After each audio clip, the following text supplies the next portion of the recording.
I get you both to introduce yourself and what your job role is here at the BBC? I'm Solmaz. I'm a studio director.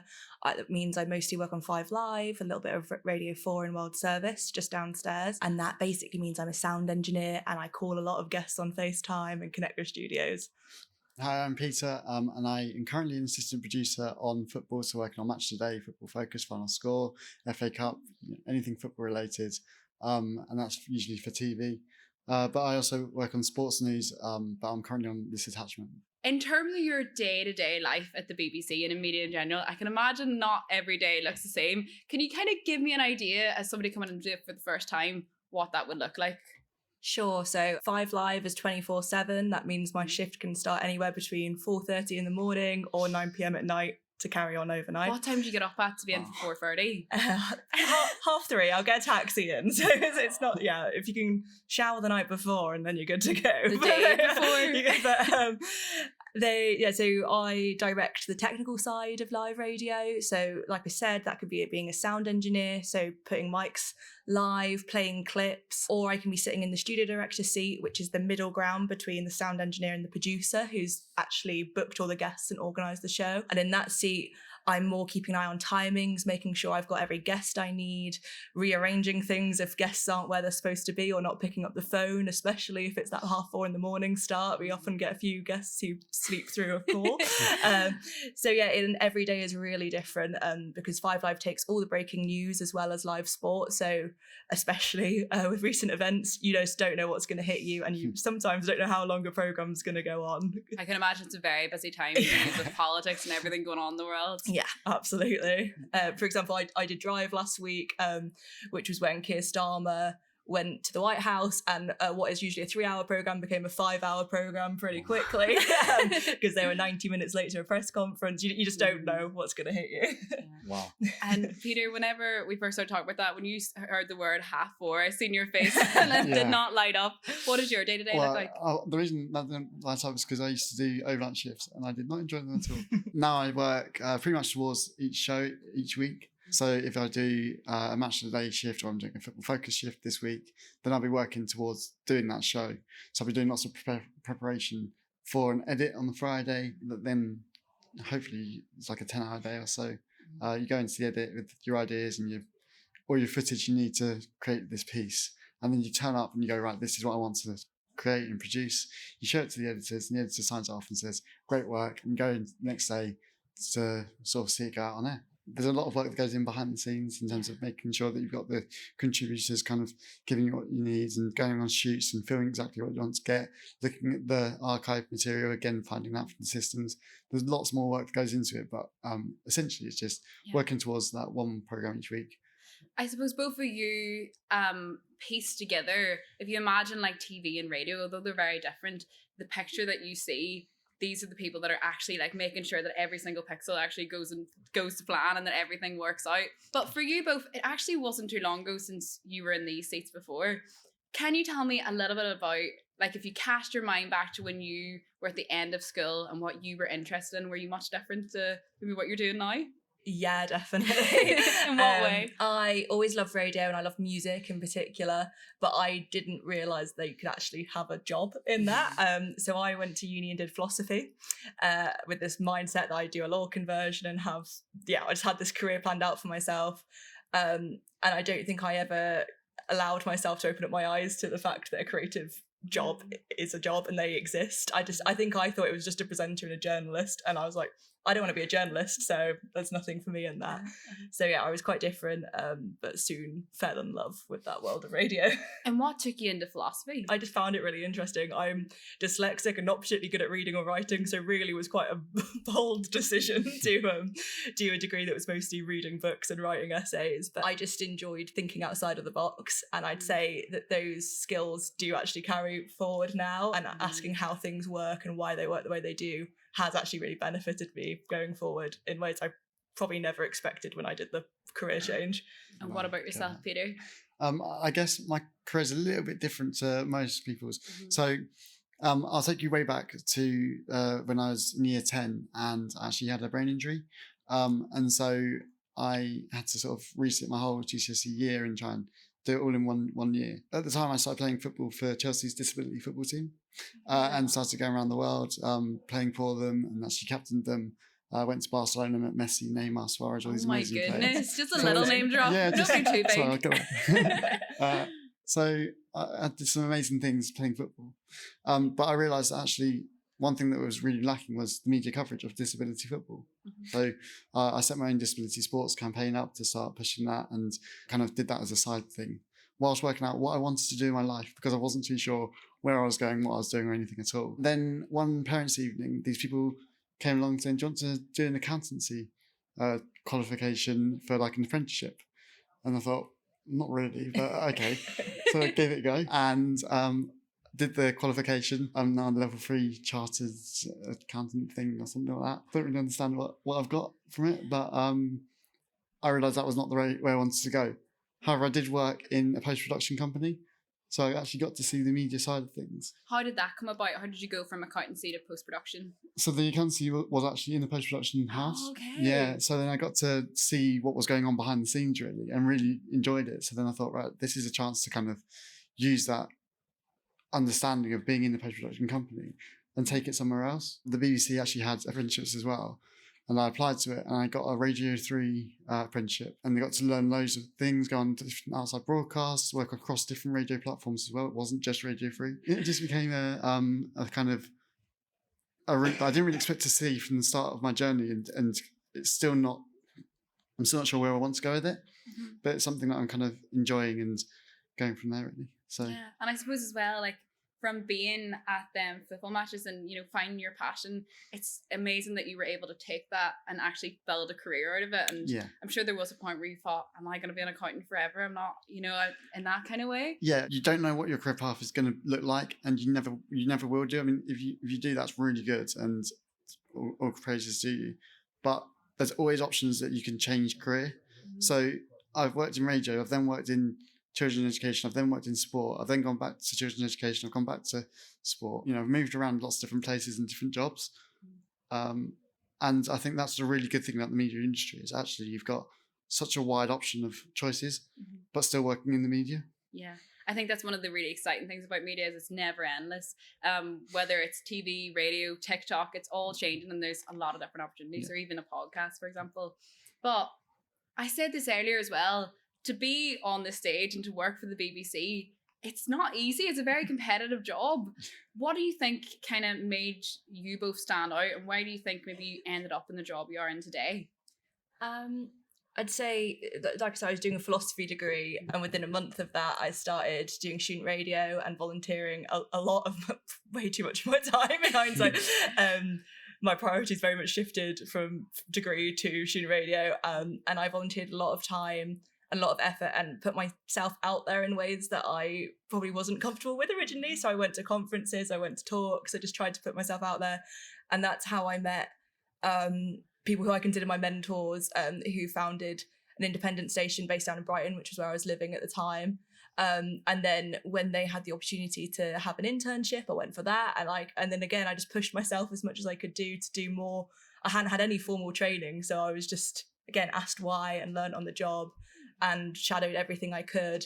And then that meant that later on down the line, when I was graduating, a job came up and I could get it, and I moved up to be assistant manager there. And it's just taking those opportunities and trying to recognize those opportunities as they come, and showing that you really care about what you're doing.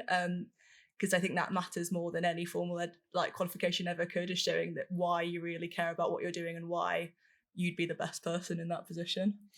Yeah, I think for me, the reason I'm here is because I have a passion for pushing something which is disability sports, and I really want to get that forward and get it out there. And so I try and push myself outside of the BBC. I set up my own disability sports campaign, as I said earlier, and that's grown since, and I've got more and more people sort of volunteering to help out on it. Now, I'm trying to do as much work as I can outside of the BBC to try and help myself inside the BBC, if that makes sense. But then also it's about getting to network with people and getting to know more people. So whatever you can do off your own back, and whatever you can sort of take on and ask for opportunities, and be that person to sort of ask questions about how can I get involved, what can I do better, and get that feedback, and constantly trying to look for more opportunities. that's kind of the way that you can get yourself into somewhere like BBC, because you're being very proactive. You're trying to do the best you can and trying to get that feedback, but also trying to make sure you're seen in a positive light. I suppose you're right. There's no wrong question. And what I kind of took from both of what you said is that there's a real sense of bravery in both of what you did. Like, especially even from moving from accountancy and philosophy to then into media. It's a very brave move to make when you're like 17 or 18. And then as well as that, like having the confidence to say, this is something I'm really passionate about, or this is something that I could see myself doing, and ask them big questions. Like, that's a very scary thing to do. What do you think it is in both yourselves that motivates you? And, you know, particularly for a 4:30 in the morning start, how do you get yourself up every day and say, oh, this is the job that I was destined to do? I feel confident in myself. I know that I'm quite good at it, and it's really nice to find something that you're actually decent at, and you are allowed to say that when you find something that you're good at. You're allowed to wake up and say, I'm really good at this and I'm the person that should be doing it, even if that sounds really cocky. Otherwise you wouldn't be able to get to bed to get up for 4:30 if you weren't good at it. But I think it's just caring, even if you're not necessarily the target audience of what you're doing. It's caring about why you're making that, and that's why I really enjoy being at the BBC, because there is a real focus on the audience and who you're catering for. And even if you're not the audience yourself, understanding who that audience is and that they matter, and that's why you're doing it. And it's just the buzz of, I just really like being on live anything. Just the buzz of it. I just thrive off of that, and probably absolutely terrible for my body being in that high adrenaline point some days all the day. But I just thrive off of that environment, and I really enjoy it, and the buzz of being in a studio and things happening constantly and only being in the here and now. I just really like that. I've been in jobs where you're forward planning the entire time, and it's great, and there is real value in that, and I enjoyed it. But actually I love focusing on what's right now. What do I need to do? And there are people listening to this very second. Yeah. For me, so I, as I said before, I worked as an accountant, and I personally didn't enjoy being an accountant. So I then realised that there was more that I wanted to do in my life, and actually working out that being in media is, to me, I'm not doing a job because I'm doing something I enjoy. So I come to work and it's like, this is something I want to do because I'm getting to watch football, and I get to go into a studio, and I get to go in there when Alan Shearer and Gary Lineker and maybe people just sat there and just chatting away to them, and like, this is actually real, this is happening. But I grew up watching Match of the Day and watching all this football for the whole of my life, and now suddenly I'm in the room creating it and showing it to someone who hopefully, like me in the future, might go, I want to work on that, and that legacy then passes down to the people. And I think that's kind of why I want to. You're kind of the first person to tell the stories of what happened behind the scenes of Match of the Day that day.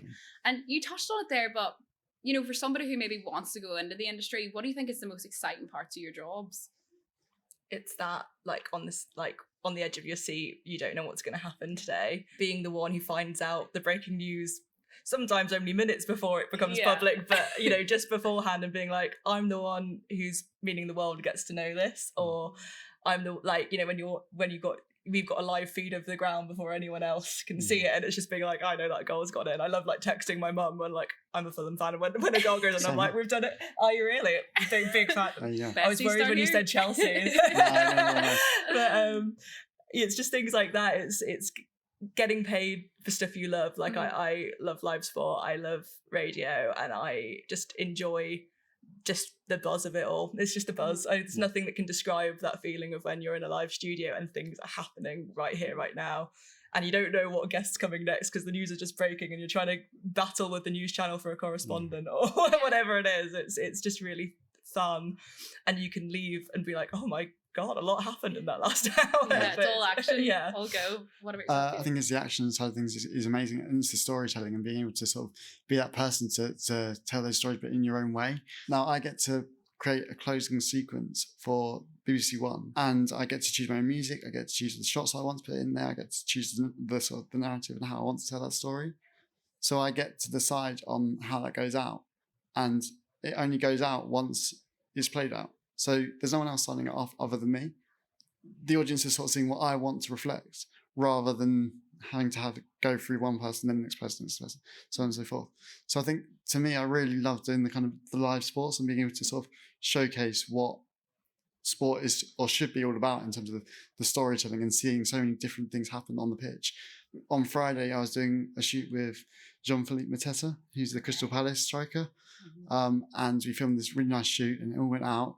And we did a minute and a half that went out onto the FA Cup build-up on Saturday, and then within 15 minutes, Mateta gets clattered by the goalkeeper, and unfortunately, yeah, so that's now not going out onto Football Focus. But that whole shoot, I got to be able to find out, do more of my research in the week building up to it to find out about him. It's so exciting. And you get to learn so much detail around the players that if you didn't have that interest in football, you probably wouldn't look into it. So it's really interesting finding out stories that you wouldn't know necessarily about, and then being able to bring that to an audience. Yeah.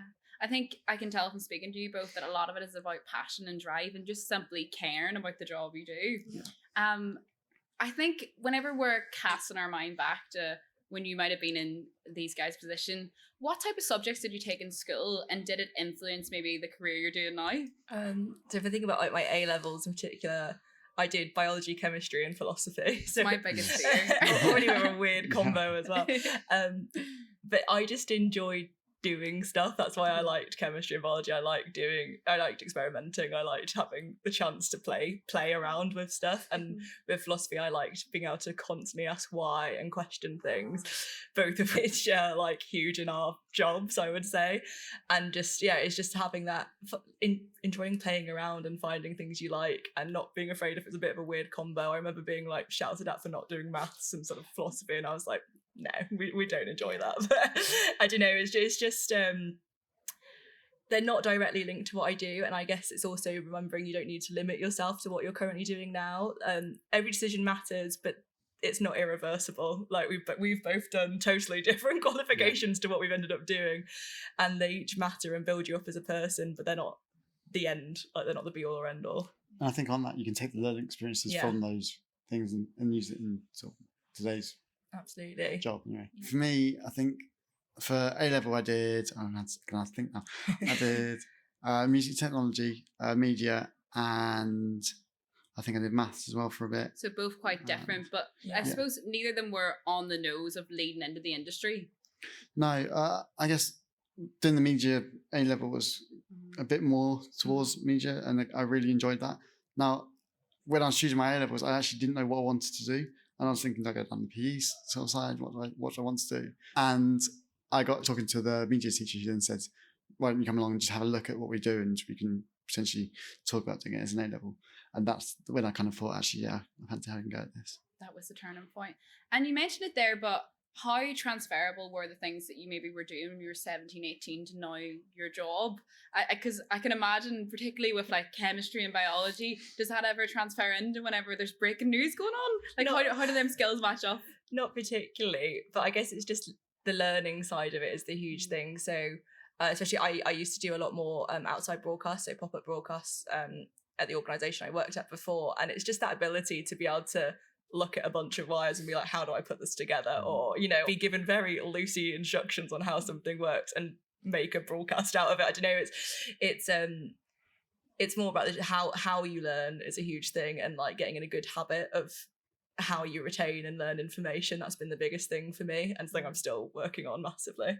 Yeah, for me it was because it's my passion that I chose those A levels. And I think if you're in the room now and you've not chosen your subjects, or you're thinking about what you want to do with your career, don't be afraid to almost make a mistake where you do a subject, or you take a job, or you do something which you don't want to be your end career goal, and you don't want that to be your sort of the end point, because you can always change career paths like we've both done, and take the learnings that you've done throughout your whole life and transfer them into a positive way. So when I've been playing football, I use my leadership skills to then take that into the job I do now. You're always taking parts of your jobs and using them in other parts of your jobs. So don't be afraid to make mistakes and take a different sort of journey to get to where you are now. Yeah. On that note, if you're thinking back to your time throughout your career at the BBC, as I mentioned earlier, like it's very competitive and it's really hard to get these jobs. And I suppose you both said that, you know, there's no wrong questions, and it's learning how to take a no. Did you have any setbacks in your career, and how did you overcome them to now end up like on this stage? I think my major thing was me mentally thinking if this was a job that was there and possible. And it took quite a lot for me to realise this is something I could do long term. And I was volunteering a lot of my time at uni and not getting paid for a lot of work, which is really hard. But I took what I could from it, and I did. It actually in the end meant that I got the jobs that I did. I'm not sure in terms of like actual career setbacks. I think there's been jobs I've gone for and I've not got them, and in hindsight they're jobs that I actually am not that suited to, and it's been better for me long term that I've not got them. Hindsight's such a big thing. Yeah. But again, it's just not being afraid to go for them anyway, or like if you can, even if you've not got absolutely, you should always look at the criteria for a job and experience needed. But if you think I don't have that but I do have this, not being afraid to do it. And I think I have talked myself out of going for things because I've not been 100% convinced that I meet every single bullet point. And overcoming that's been the biggest thing for me, I'd say, more than anything. Yeah. I guess for me, so I'm now in the BBC for 9 years. When you told me this earlier, I didn't believe you. Yeah, I know. Yeah, 9 years, and that's throughout the whole time I've been there. I've been working sort of going sideways, going forwards, going back, going sideways, going. So you're never always sort of moving forwards. You have to accept that sometimes you have to go sideways to go forward, or to take a step back to go forwards. So there's never kind of a point where you're not learning something that's needed. So although you might have setbacks, you might get pushed back occasionally, you still learn valuable things for it. And I think the thing is about going sideways too, that sometimes when it feels very frustrating and misleading, it's still a direction. And even if you're going off in a direction that you didn't think it was going to take you somewhere, it's as you said, like it is a lesson, and you take them skills into maybe a very stressful day at 4:30 in the morning and 5 Live. If we're thinking ahead now, so we kind of covered your younger life and your career. Everybody hates the 10-year question, so I'll not ask you that, but if you could see yourself down the line, what do you really want to do, and what are you aiming towards in terms of your career in media? If I'm honest, I really don't know, but that also really excites me. I thought I'd always be in music radio, then now I'm here, and I can't imagine not being in breaking news. And so I think I don't really know, but I'm really open to anything, and that excites me because there's definitely been points in my career where I wasn't open to talk or breaking on news or anything like that. So yeah, if I'm honest, I really don't know, and I'm comfortable with that for probably one of the first times in my life. You're kind of excited by the unknown. Yeah. If I haven't talked about this already, I'm quite into disability sports. So I want to try and get disability sports into the BBC and try and be producing it and trying to be kind of creating as much content as I can around disability sports. Ideally to try and get a department within the BBC that then focuses on disability sports, and even one day get the Paralympics back into the BBC and try and do that properly would be amazing. So that's kind of my own passionate end goal. In terms of what realistically might happen, who knows? And I'm very open to that because, as I said before, I'm very happy to go sideways and whatever else, just to get those experiences. So then in the future, hopefully that'll really help. Yeah, and it's exciting actually for myself even to think of like what could be ahead of both of you in terms of with the unknown and all these different plans that you have. If you think about the time where you would have been sitting in this chair where you didn't know that you were going to do any of these things, is there any piece of advice you would have liked to hear to your younger self that would have told you when you're sitting with the accountancy going, oh my goodness, I'm so fed up with maths or in philosophy? Is there anything that you kind of wish that you were told at that age that would have maybe made you reassured that there is a place for you in media? I'm not sure if it's... I'd say mine's more to do with imposter syndrome, and I'd say it never really goes. Is what I'd say, but in a positive way. Of everyone has... It's... Once I realised that no matter what age you are, you always have that little thought in your head of like, oh, should I be here, or am I always the best person for this? Or once I realised every single person in that room has those doubts in their head, or isn't always 100% confident in themselves, despite what outward appearances might be. And that includes presenters. I think we've all seen well-known presenters have a little wobble in confidence as well before going on at anyone. Once I realised that, it made me feel so much more comfortable with myself. And when I have those moments, it makes me realise it's a moment, and it's something that everyone goes through. I think that's the biggest thing for me. It does take time, and it takes the evidence of like, try to not let it stop you from still giving things a go. And when those things do inevitably go quite well, you can be like, that voice inside my head was wrong. And the more times that happens, the more it helps. And even when things do go wrong, and they do go wrong and you will make mistakes, it's realizing it's not solely because you're not worth being there, it's because XYZ happened in that moment. It just takes practice, and that's such an annoying thing to say, but it takes so many times of that voice being there and it being wrong to be able to suppress it. And as soon as you're in a work environment, you'll see plenty of people who aren't 100% confident in themselves, and you really soon realise it's an everyone problem, not just a you problem. I think that's one thing you said, is that we always make mistakes, and people will always make mistakes. So don't be afraid, like I said before, to make that mistake, because you will learn from it, and then that will make you feel more confident that actually next time you can do it right. You're so right as well, because you work in a live, busy environment. I think a lot of people forget that once you work in media, particularly when you switch between TV and radio, everybody feels imposter syndrome, and everybody has the moments where it's like, am I the odd one out? Do I know what I'm doing? But you really do. I agree with that 100%. You always get that imposter feeling. I think for me, a piece of advice I'd say is kind of what I alluded to earlier on, is don't be afraid to make mistakes, and don't be afraid to kind of get pushed back, and don't be afraid to keep fighting and be really resilient, and just learn about yourself and how you can sort of transfer those skills over from your everyday life into when you apply to a job or you want to go for something. Although you might feel like you're coming into the BBC or coming into any media organisation, you're like, should I be here? Well, yeah, because you've got into that place in the first place. And so if you're being given a job, it's because you've done well to get there. So then you have to use that and really make sure that you work as hard as you can to prove your worth. Yeah, that's really brilliant advice. I think some people don't realise, like, you're in that job for a reason. You got past this interview for a reason. Yeah. Like, how could imposter syndrome exist if, you know, you're in the right place at the right time? Guys, can I just say, both of these people work behind the scenes. This is very much an in front of the camera job today. So thank you so much for being brave person. Can we give them a round of applause for sharing their stories? Thank you so much.